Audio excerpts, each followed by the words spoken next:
اس سے تو خاموشی بہتر ہے کہ کسی کو راز کی بات کہہ کر اسے کہا جائے کہ کسی سے نہ کہنا۔ جو شخص اپنی زندگی کا جائزہ نہیں لیتا اور اپنے نفس کا احتساب نہیں کرتا وہ زندہ رہنے کے لائق نہیں۔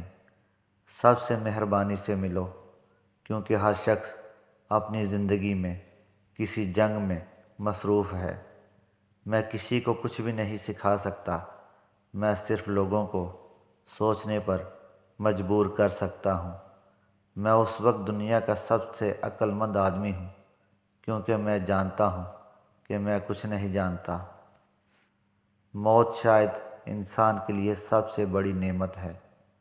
محنت کے بغیر کسی میں بھی ذہانت پیدا نہیں ہوا کرتی۔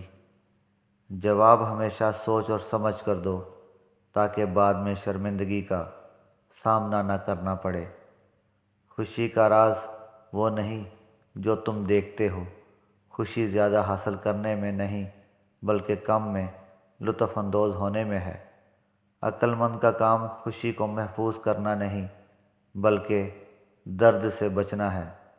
جو واقعی انسان ہوتا ہے وہ مرنے کے بعد بھی زندہ رہتا ہے۔ دنیا میں ہر چیز بہانے سے ملتوی کی جا سکتی ہے مگر تقدیر اور موت نہیں۔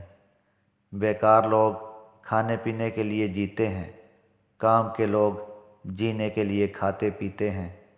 بہترین کے لیے امید رکھو اور بدترین کے لیے تیار رہو۔ ہر نئی چیز اچھی معلوم ہوتی ہے مگر دوستی جتنی پرانی ہو اتنی ہی عمدہ اور مضبوط ہوتی ہے۔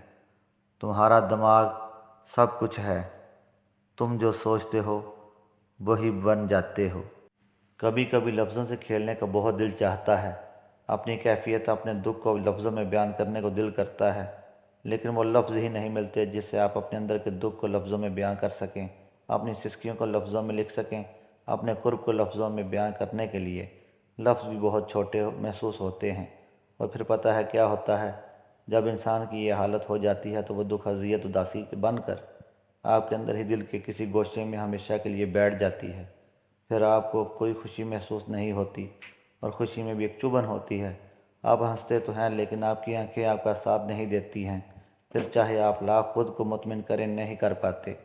دوسروں کو مطمئن کرنا بہت آسان ہے کہ ہم خوش ہیں، لیکن اپنے آپ کو، اپنی ذات تک کو مطمئن کرنا اور خود سے لڑنا دنیا کا مشکل ترین کام ہے۔